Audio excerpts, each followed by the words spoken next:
Bienvenidos a este episodio de mi podcast. El día de hoy hablo con Sarah Bibin, una maestra de filosofía e historia en el Colegio Americano en Santa Catarina. Hablamos del discurso de odio, un tema que me ha interesado mucho y que he estado investigando mucho estas semanas, tomando en cuenta la compra de Twitter de Elon Musk y otros eventos relevantes al debate de la libertad contra la seguridad. Hola, ¿cómo están? Bienvenidos a mi podcast. El día de hoy estoy en el Colegio Americano. Es una escuela en Santa Catarina, aquí en Nuevo León. Estoy aquí porque me interesa mucho el tema del discurso de odio y lo quiero platicar con una maestra aquí. Entonces el día de hoy estoy con Sarah Bibin, una maestra de historia y de filosofía. Buenos días. Y pues bueno, principalmente vamos a hablar del debate del discurso de odio, de que si cae dentro de libertad de expresión y si es algo de lo que pues deberíamos de preocuparnos, sobre todo pensando en la compra de Twitter de Elon Musk, que dice que le va a bajar mucho la censura y ya básicamente confirmó que sí se refiere a que el discurso de odio va a estar más permitido en la página. Y pues ha habido mucho debate en términos en respecto a pues qué significa esto, qué tan frecuentemente el discurso de odio guía a la violencia de odio. Y pues sí, me interesaría saber. Entonces, pues no sé si opinas algo, Sarah, de el discurso de odio. O sea, ¿qué has aprendido del discurso de odio? ¿Crees que...? Bueno, no sé, estaba pensándolo mientras estabas hablando y por un lado sí pienso que el discurso de odio no se debe permitir cuando causa daño a otros, pero a la misma vez, ¿cómo calificamos discurso de odio? Y si un partido o un grupo de personas piensa que lo que el otro está diciendo es discurso de odio, o sea, ¿dónde está la línea? Y cuando cruzamos esta línea a... ¿cómo se llama? Censorship. Censura. Censura, sí, exacto. Entonces dices que es difícil de medir y por eso es como que... Creo que sí, han dicho que, o sea, cuando el discurso de odio provoca violencia, entonces debe ser, o sea, no debemos permitirlo, pero si está provocando una revolución, como en Irán o en China, un país que decimos que es autoritario, eso también debería ser nombrado discurso de odio. Pues sí, está interesante. Sí, o sea, y de hecho es algo que mucha gente usa para argumentar que sí debería estar. O sea, dicen, pues es que cómo lo medimos, y luego aparte gente dice, cambiándonos de lo de Twitter tantito a la legalidad. O sea, hay gente que dice, yo no quiero confiar en el gobierno a que controle lo que yo digo. O sea, primero sí, no podemos ser racistas, ok, qué bien, pero luego no podemos atacar a este político porque es negro, y luego no podemos atacar a los políticos, y entonces gente no confía en que en el gobierno pare con el discurso de odio y no lo use para abusar de esa nueva ley. Y bueno, Twitter es, o sea, una entidad privada. Si la gente no les gusta lo que ven ahí, pueden simplemente no comprar sus acciones y no tener una cuenta.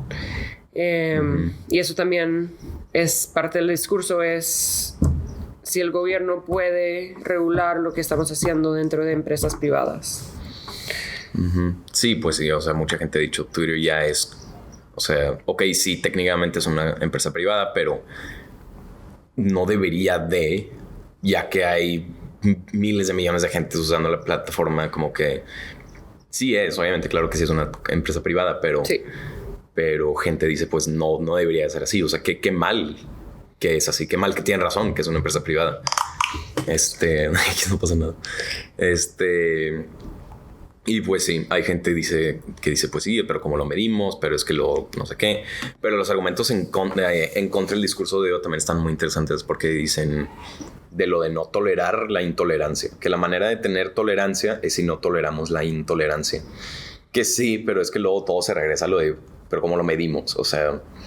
Y luego también había veces que me interesa mucho lo de, o sea, por ejemplo, yo hice una entrevista con una persona que quiso permanecer anónima, pero una persona que ha sufrido discurso de odio, y me dice que él ha visto que sí a él no personalmente, afortunadamente, pero que sí le ha pasado ver experiencias en el que discurso de odio sí causó violencia y empezó como algo X de una persona dando su opinión, pero luego, pues sí, o sea, yo creo que mucha gente, por ejemplo, la balacera en Orlando, que fue hace unos años, Sí.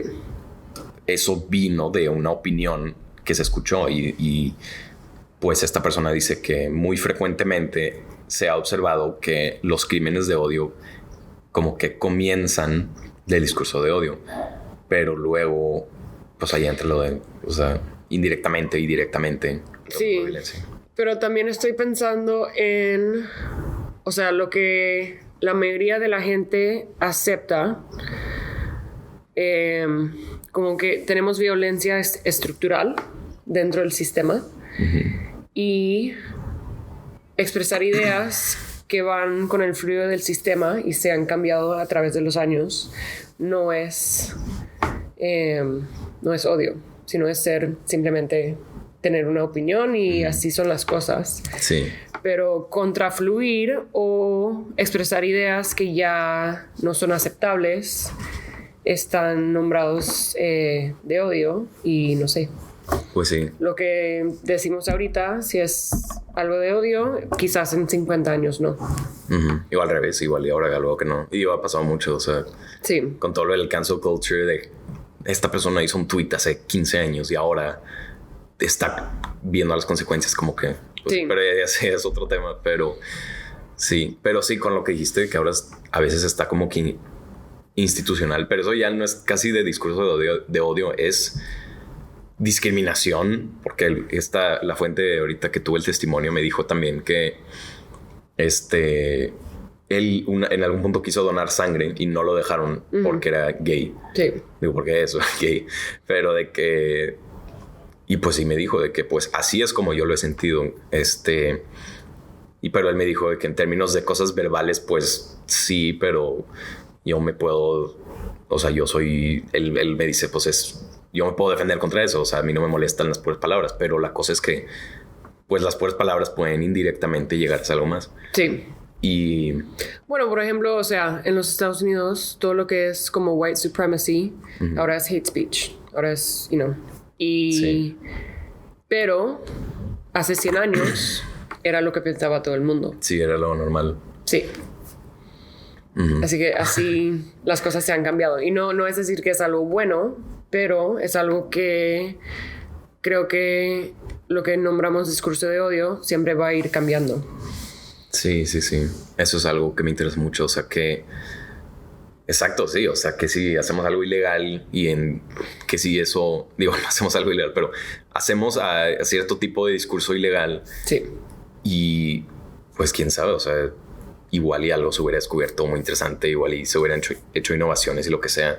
Porque en el futuro vemos que la verdad igual y no tiene nada de malo. Pero, bueno, ahora en ese punto vemos que no tiene nada de malo, pero... No sé, ese es el impacto de la censura. O sea, Sí. como censuraron a... No sé, siento que hubo muchas... Pues es lo mero típico de Galileo, que decía de que el planeta estaba... Que el sol no era que el planeta no era el centro del universo y cosas Sí. así. Pero todo eso tiene que ver con los que están en poder. Si van a perder dinero por la idea de una otra persona, lo censuran. Y es lo mismo que está pasando ahorita también. Pues sí. Sí, Porque así siempre está tiene que ver con negocio. Sí, Pero sí. por eso Elon Musk está diciendo, ok, free speech, eso y esto, en mi plataforma. Pero a la misma vez no le gusta cuando la gente habla mal de él. Pues sí. Y no sé si va a ser otro tipo de censura. Pues sí, quién sabe. O sea, es de esperar y ver Sí. cómo acaba. O sea, sí, como dije, él sí dice que es un absolutista de la libertad de expresión. Entonces, a ver si es verdad. Porque si es absolutista, pues sí, lo que dices no pasaría, pero a ver si es verdad. Sí.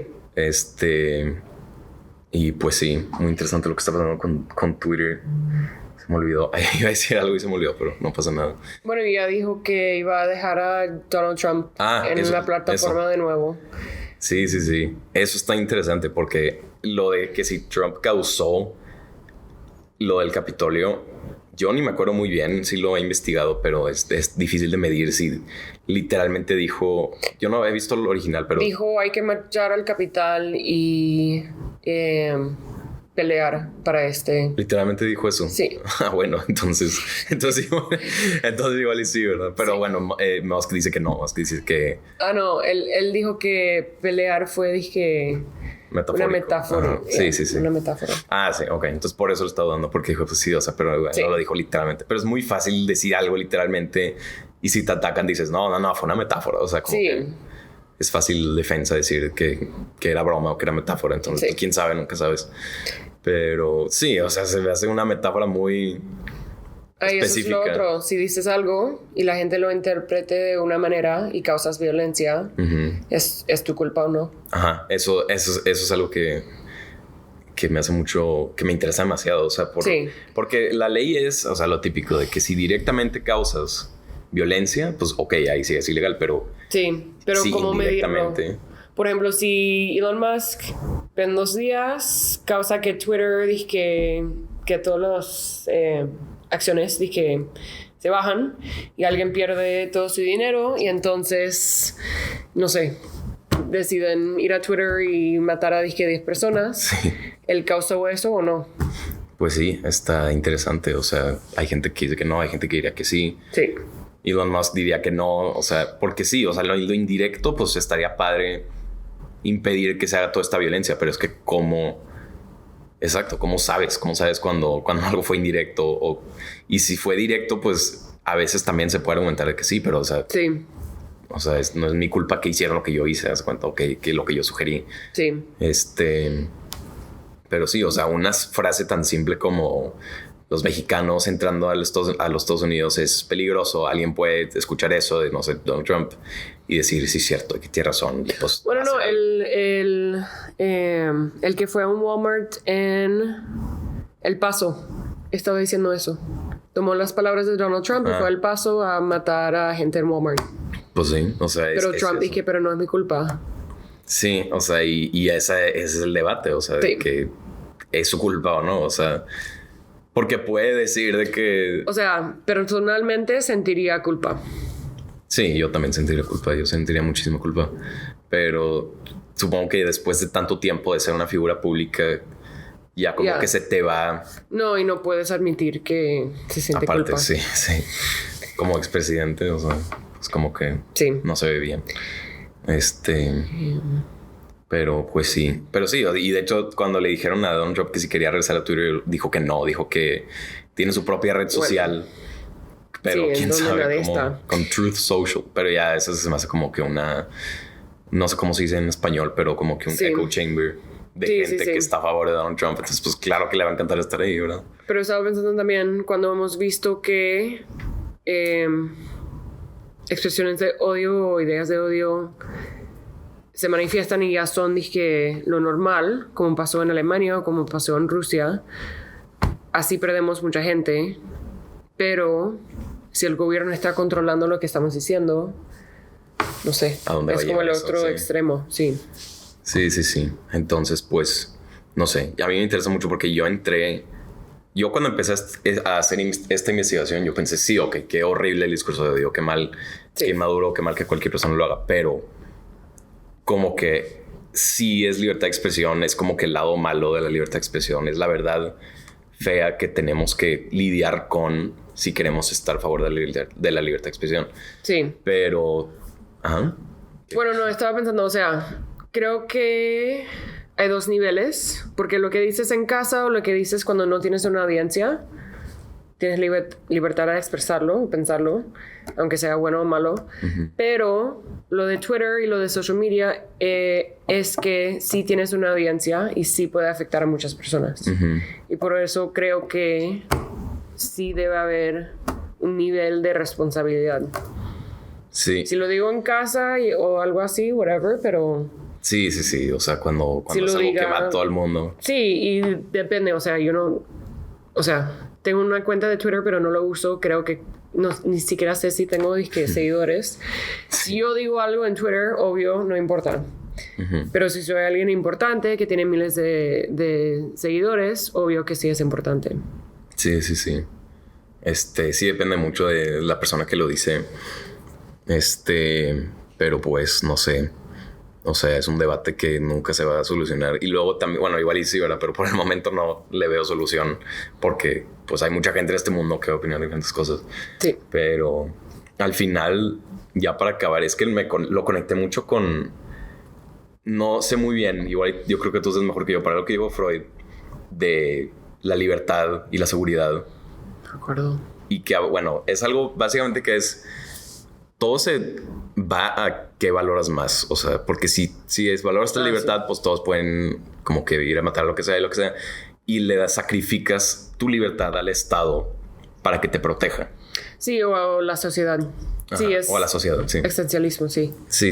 O sea, de que... Que tienes que identificar que no eres libre, pero que quieres sacrificar para poder tener seguridad. Sí. Y vivir bien. Ajá. Entonces, pues es eso. O sea, yo creo que se va a... Todo el debate se va a lo que la gente valora más. O sea, si la gente valora más la seguridad, es algo muy subjetivo que la gente, en base a sus experiencias, como que... Bueno, y con eso o sea, si estás posteando en Twitter y sabes que la gente está escuchando, ya estás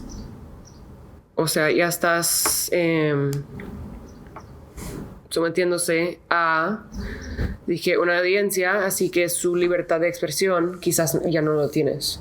Uh-huh. Aunque sí tienes libertad de expresión en casa cuando no tienes audiencia. Sí. Sí, de hecho, muy interesante eso. O sea, de que a dónde va. Ajá. Pues bueno, yo creo que ya podemos acabar. Muchas gracias por recibirme aquí en la prepa, en el colegio. Gracias por venir. Sí, claro. Y pues, a ver qué opinan ustedes ahí. Estaría muy interesante saber lo que la gente opina de esto, porque como dijimos, es algo que todos tienen una opinión diferente. Entonces, pues, ahí espero sus comentarios. Y pues bueno, gracias por venir al podcast y nos vemos en el siguiente. Gracias por escuchar mi episodio. Si te gustó, recuerda leer el resto de mi reportaje siguiendo las ligas en la descripción del video o del podcast en Spotify. O si lo estás escuchando en mi página, espero te haya interesado esta plática y te quedes a leer el resto.